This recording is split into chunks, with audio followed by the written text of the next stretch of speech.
الله الرحمن الرحيم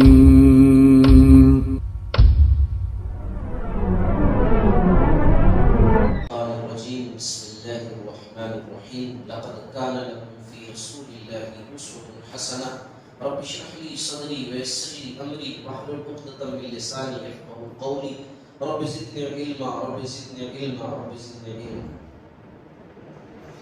محترم حضرات و خواتین، گزشتہ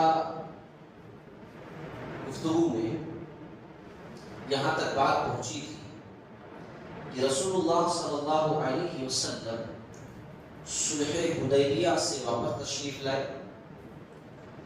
سن 7 ہجری کی ابتدا ہوئی اور آپ صلی اللہ علیہ وسلم نے بادشاہوں، عمراء، بڑے بڑے لوگوں کے نام دعوتی خطوط لکھی. آج ہم ان خطوط کے اوپر بات کریں گے. سب سے پہلا خط جو آپ صلی اللہ علیہ وسلم نے دے کر روانہ کیا وہ نجاشی شاہ حبش کا، جو حبشہ کا بادشاہ تھا نجاشی، اس کے نام لیٹر آپ صلی اللہ علیہ وسلم نے ایک صحابی کو دے کر کے بھیجا. اب یہاں کچھ باتیں جانکاری کے لیے عرض کر دوں کہ نجاشی یہ حبشہ کے بادشاہوں کا لقب ہوتا تھا، یعنی اس پوسٹ کا نام نجاشی تھا. نام کوئی بھی ہو، کوئی بھی بیٹھے، لیکن جو اس گدی پر بیٹھتا تھا وہ بادشاہ نجاشی کہلاتا تھا. اور جس کو آپ صلی اللہ علیہ وسلم نے لیٹر لکھا اس بادشاہ کا جو نام تھا وہ نام اسحمہ تھا، اسحمہ بن ابجر.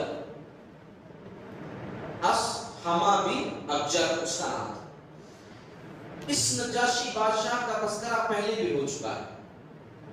یہ وہی نجاشی بادشاہ ہے کہ جب مکی زندگی کے اندر مسلمانوں کو بہت زیادہ ستایا جانے لگا تھا تو آپ صلی اللہ علیہ وسلم نے کہا تھا کہ ایک عیسائی بادشاہ ہے حبشہ میں، تم لوگ ہجرت کر جاؤ، وہاں چپکے سے چلے جاؤ، میں لیٹر لکھ دوں گا اور جو ہے وہ اچھا ہے اس کے پاس چلے جاؤ. اور مسلمان چلے گئے. آپ صلی اللہ علیہ وسلم نے اس وقت بھی لیٹر لکھا تھا، خط لکھا تھا، اس بادشاہ کے نام لکھوایا تھا. اور جسے لے کر کے جو ہے گئے تھے وہ آپ صلی اللہ علیہ وسلم کے شہزاد تھے جعفر رضی اللہ تعالی عنہ، وہ لے کر کے گئے تھے. تو بہرحال یہ جو اسحمہ بن ابجر نجاشی بادشاہ تھا یہ اچھا تھا، عیسائی مذہب کا تھا. لیکن عیسائیوں میں بہت فرقے ہیں، آج بھی ہیں، اس دور میں بھی تھے. یہ عیسائیوں کے اندر جو سب سے بہترین فرقہ پایا جاتا ہے نستوری. ایک فرقہ ہوتا ہے نستوری. عیسائیوں میں کئی فرقے ہیں. اب نستوری کے کئی نام بتائے گئے ہیں. نستوری ہے یا علیسا ہے یا علی سیین ہے اس فرقے کا نام، جس کے بانی جو ہے، بانی کا نام آتا ہے کہ آریوس نام کا بندہ تھا. بانی جو اس نے اس فرقے کو بنایا، آریوس نام کا. اچھا اس فرقے میں کیوں کہہ رہا ہوں سب سے اچھا؟ یہ فرقہ ایسا فرقہ تھا کہ جس کا عقیدہ یہ تھا کہ عیسیٰ علیہ السلام جو ہے اللہ کے بیٹے نہیں ہیں، ان کے اندر کوئی خدائی صلاحیت نہیں ہے، وہ صرف اللہ کے رسول نبی پیغمبر ہیں. اس فرقے کا یہ عقیدہ تھا جو اچھا تھا، جو صحیح عقیدہ تھا. اس لیے میں کہہ رہا ہوں سب سے اچھا.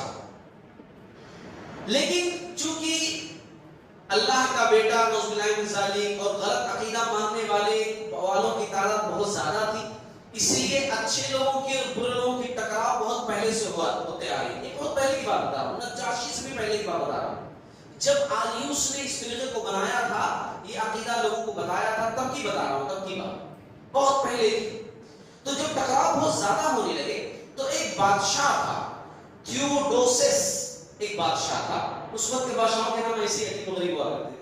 بہرحال اس بادشاہ نے کیا کیا، قسطنطنیہ کے اندر، استنبول جو آج بولا جاتا ہے، قسطنطنیہ جو کیپٹل سٹی تھا اس وقت کا، ویسے دیکھا جائے تو روم کی ابتدا روم سے ہی ہوئی ہے، روم سے ہے نا، اٹلی روم سے ہی روم کی ابتدا ہوئی ہے. بٹ بعد میں جس طریقے سے ہمارے پاس حضرت تلنگانہ الگ ہو گیا، ایسے ہی وہاں پر بھی دو اس کے حصے ہو گئے تھے، ایک وہ پرانا والا روم اور ایک نیا روم جو جس کا کیپٹل سٹی قسط دنیا تھا اس کا روم تھا، یہ لوگ بازنطینی بھی کہلائے تھے۔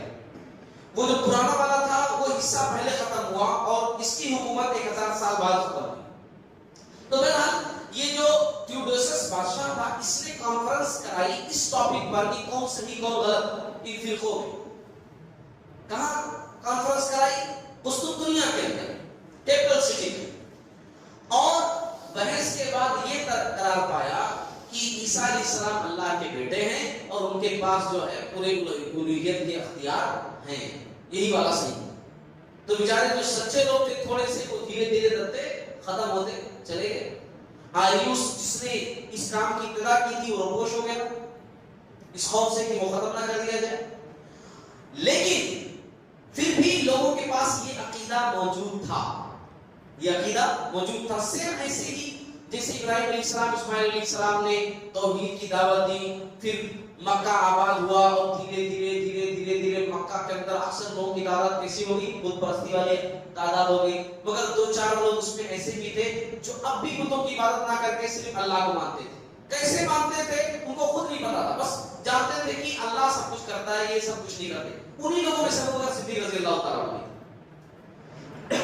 ایسے ہی یہ بادشاہ بھی انہی لوگوں میں سے تھا جو عیسیٰ علیہ السلام کو اللہ کا بیٹا نہیں مانتے۔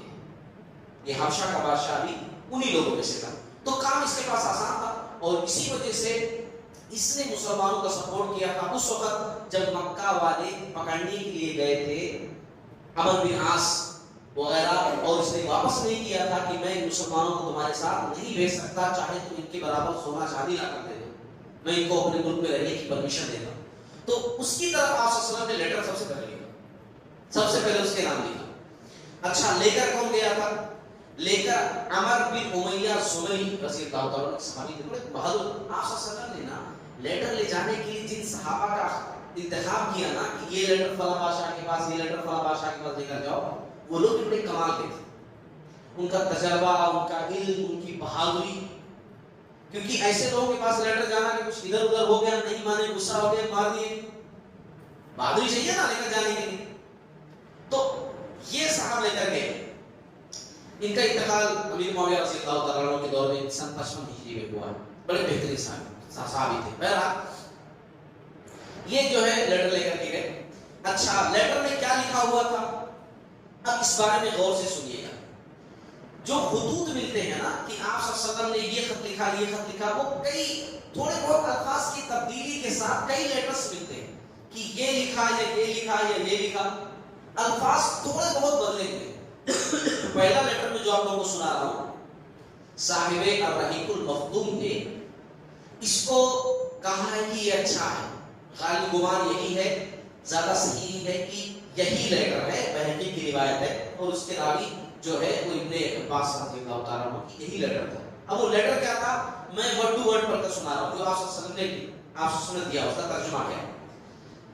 یہ خط ہے محمد نبی کی طرف سے صلی اللہ علیہ وسلم۔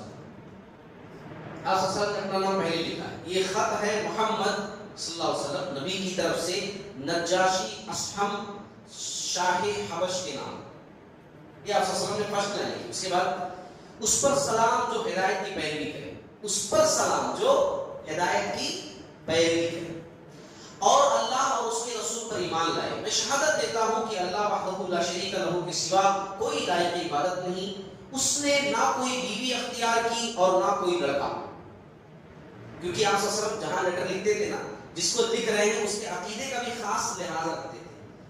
اس نے نہ کوئی بیوی اختیار کی نہ کوئی لڑکا، اور میں اس کی بھی شہادت دیتا ہوں کہ محمد صلی اللہ علیہ وسلم اس کا بندہ اور رسول ہے، اور میں تمہیں اسلام کی دعوت دیتا ہوں کیونکہ میں اللہ کا رسول ہوں، لہٰذا اسلام لاؤ سلامت رہو گے۔ اے اہل کتاب، ایک ایسی بات کی طرف آؤ جو ہمارے اور تمہارے درمیان برابر ہے کہ ہم اللہ کے سوا کسی اور کی عبادت نہ کریں، اس کے ساتھ کسی اور کو شریک نہ ٹھہرائیں، اور ہم میں سے بعض کو اللہ کے بجائے رب نہ بنائیں۔ کہ جیسے رب کی بات مانی جاتی ہے، ہم بندوں کی بات کو ایسے ماننا شروع کر دیں، پیر بابا فلاں فلاں فلاں۔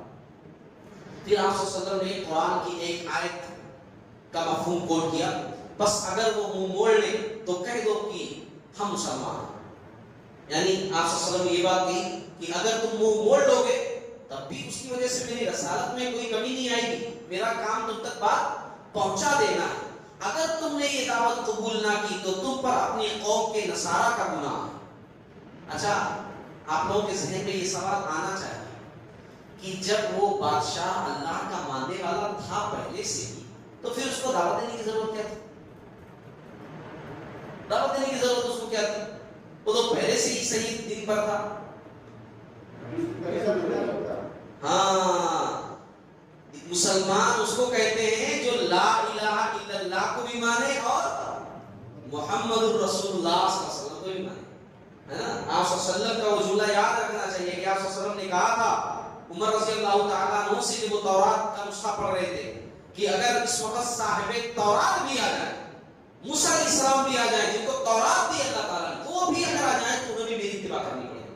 اگر انہیں نجات پانی ہے تو مجھے تسلیم کرنا پڑے گا، کیونکہ آپ صلی اللہ علیہ وسلم کو مانے بغیر کوئی آدمی مسلمان ہو ہی نہیں سکتا ہے۔ اور اسی بات کی تعلیم آپ صلی اللہ علیہ وسلم دے رہے تھے کہ مجھے تسلیم کرو کہ میں اللہ کا رسول ہوں۔ اچھا، چند الفاظ کی تبدیلیوں کے ساتھ ایک خط اور بھی ملتا ہے، اس لیے یہ خط بھی سنا دوں، اس لیے میں سنانا ضروری سمجھتا ہوں اس خط کو، کیونکہ اس خط کو علامہ ابن القیم رحمۃ اللہ علیہ نے زاد المعاد کے اندر نقل کیا ہے۔ زاد المعاد کے اندر بڑی سیرت کی بہترین کتاب ہے، اور الحمدللہ اللہ کے فضل و کرم سے اللہ جو ہے سلامت رکھے ہمارے لوگوں کو، ہماری لائبریری کے اندر زاد المعاد موجود ہے، بڑی بہترین کتاب۔ محمد رسول اللہ صلی اللہ علیہ وسلم کی جانب سے نجاشی عظیم حبشہ کے اس شخص پر سلام جو ہدایت کی پیروی کرے، اما بعد میں تمہاری طرف اللہ کی حمد کرتا ہوں جس کے سوا کوئی معبود نہیں، جو قدوس اور سلام ہے، امن دینے والا، محافظ و نگران ہے، اور میں شہادت دیتا ہوں کہ عیسیٰ ابن مریم اللہ کی روح اور اس کا کلمہ ہے۔ اللہ نے انہیں پاکیزہ اور پاک دامن مریم کی طرف ڈال دیا، اور اس کی روح پھونک سے مریم حاملہ ہوئی، اس کی روح اور اس کی پھونک سے مریم حاملہ ہوئی، جیسے آدم کو اللہ نے اپنے ہاتھ سے پیدا کیا۔ میں اللہ وحدہ لا شریک کی جانب اور اس کی اطاعت پر ایک دوسرے کی مدد کی جانب دعوت دیتا ہوں، اور اس بات کی طرف بلاتا ہوں کہ تم میری پیروی کرو، اور جو کچھ میرے پاس آیا ہے اس پر ایمان لاؤ، کیونکہ میں اللہ کا رسول ہوں، اور میں تمہیں اور تمہارے لشکر کو اللہ عز و جل کی طرف بلاتا ہوں، اور میں نے تبلیغ و نصیحت کر دی ہے، لہٰذا میری نصیحت قبول کرو، اور اس شخص پر سلام جو ہدایت کی پیروی کرے۔ یہ جو ہے ڈاکٹر حمید اللہ صاحب نے بھی ذکر کیا ہے اس لیٹر کو، اس لیے میں نے سنا دیا ہے نا، ایک جو سیرت کی کتاب سے تذکرہ میں پچھلے قسط کے اندر کیا ہے، تو یہ لیٹر ہے۔ بہرحال خط جب نجاشی کو ملا، اور چونکہ دربار کے اندر رہتے ہیں پڑھنے والے لوگ ہر زبان کے بادشاہ رکھتے ہیں، آج بھی لوگ جو ہے حکومتی عہدیدار رکھتے ہیں، ان کو کچھ بھی نہ آئے، خالی سائن کرنا آئے یا انٹھا لگانا ہے، مگر پھر بھی آزو بازو والے سب پڑھے لکھے لوگ ہی ہوتے ہیں۔ تو وہاں جب خط پڑھ کر اس کو سنایا گیا تو نجاشی نے آنکھ پر رکھا خط کو، ایسا آنکھوں سے لگایا، یعنی عزت دی ہے نا، عزت دی، اس کا کلچر ہے نا، وہ تھوڑی نہیں کہ آپ صلی اللہ علیہ وسلم کے پاس آ کر کے تہذیب سی کر کے گیا تھا، اس کو جو سمجھ میں آیا اس نے کیا، آنکھوں پر رکھا اور تخت سے زمین پر اتارا، تخت پر بیٹھا ہوا تھا نا، آپ صلی اللہ علیہ وسلم کا لیٹر آنکھوں سے لگایا، زمین پر اترایا، اور حضرت جعفر بن ابی طالب رضی اللہ تعالیٰ عنہ کے ہاتھوں پر اسلام قبول کیا۔ اب جعفر بن ابی طالب رضی اللہ تعالیٰ وہاں کیسے تھے؟ کیونکہ جو لوگ ہجرت کر کے گئے تھے، آپ لوگوں کو یاد ہوگا، دیکھو وہ لوگ بیچ میں آئے تھے چند سالوں کے بعد مکہ، یہ سنے تھے کہ مکہ میں حالات صحیح ہو گئے، مگر مکہ میں حالات صحیح نہیں ہوئے تھے اور ڈنجر ہو گئے۔ اس کے بعد یہ لوگ پھر ریٹرن چلے گئے، تب سے اب تک جو لوگ گئے تھے حبشہ وہی تھے، وہاں سے آئے نہیں تھے۔ جعفر رضی اللہ تعالیٰ عنہ بھی وہی تھے، جبکہ اس بیچ میں اتنے واقعات ہوئے، جنگ بدر، احد، خندق، آپ صلی اللہ علیہ وسلم کی ہجرت، یہ پورا ہو گیا، بیچارے وہ لوگ وہی تھے حبشہ میں۔ تو جب یہ لیٹر والی بات تھی تو سارے لوگ موجود تھے، جعفر رضی اللہ تعالیٰ عنہ خاص طور سے، تو جعفر رضی اللہ تعالیٰ عنہ کے ہاتھوں پر جو ہے اسلام قبول کیا، اور جوابی خط کروایا کہ میرا جواب بھی لے کر کے جاؤ۔ لیٹر اس نے جواب دیا، کیا جواب دیا اس نے لکھوایا، محمد رسول اللہ صلی اللہ علیہ وسلم کی خدمت میں، اس نے پہلے رسول اللہ صلی اللہ علیہ وسلم کا نام لکھا، محمد رسول اللہ صلی اللہ علیہ وسلم کی خدمت میں نجاشی اصحاب کی طرف سے اے اللہ کے نبی آپ پر اللہ کی طرف سے سلام اور اس کی رحمت اور برکت ہو، وہ اللہ جس کے سوا کوئی لائق عبادت نہیں، اما بعد۔ اے اللہ کے رسول مجھے آپ کا خط ملا جس میں آپ نے عیسیٰ علیہ السلام کا معاملہ ذکر کیا ہے، خدائے آسمان و زمین کی قسم آپ نے جو کچھ ذکر فرمایا ہے حضرت عیسیٰ علیہ السلام اس سے ایک تنکا بڑھ کر نہ تھا، آپ نے جتنا کہا ہے اتنا ہی تھا، میں بھی مانتا ہوں اس سے ایک تنکا بڑھ کر نہ تھے، وہ ویسے ہی ہیں جیسے آپ نے ذکر فرمایا۔ پھر آپ نے جو کچھ پیغام ہمارے پاس بھیجا ہے ہم نے اسے جانا اور آپ کے چچیرے بھائی اور آپ کے صحابہ کی مہمان نوازی کی، اور میں شہادت دیتا ہوں کہ آپ اللہ کے سچے پکے رسول ہیں، اور میں نے آپ سے بیعت کی اور آپ کے چچیرے بھائی سے بیعت کی اور ان کے ہاتھ پر اللہ رب العالمین کے لیے اسلام قبول کیا۔ اس نے لکھا لیٹر لکھوایا باقاعدہ، زاد المعاد نے یہ طرح کے مخطوبے بھی سے کیا گیا۔ اب جب سفیر جو تھے عمر بن امیہ زمری رضی اللہ تعالیٰ عنہ نے دیکھا کہ اسلام قبول کر لیا ہے، جو میرے مقصد تھا وہ حل ہو گیا، تو رسول اللہ صلی اللہ علیہ وسلم کا 2 پیغام اور تھا وہ سنایا کہ نبی نے 2 پیغام آپ کے لیے اور بھیجا ہے۔ اس نے کہا کہیے 2 پیغام نبی کے اور کیا ہیں؟ کہا کہ ایک پیغام نبی کا تو یہ ہے کہ مہاجرین کو آپ جو ہے مدینہ بھیج دیں، اپنے توسط سے جو مہاجرین ہیں یہاں پر مکہ سے یہاں چلے آئے تھے، اب ان لوگوں کا کام بھیج دیں، مدینہ بھیج دیں، یہ آپ سے گزارش کی گئی۔ اور دوسری بات یہ کہی گئی ہے کہ سیدہ ام حبیبہ رضی اللہ تعالی عنہا کا نکاح آپ صلی اللہ علیہ وسلم سے ہو جائے۔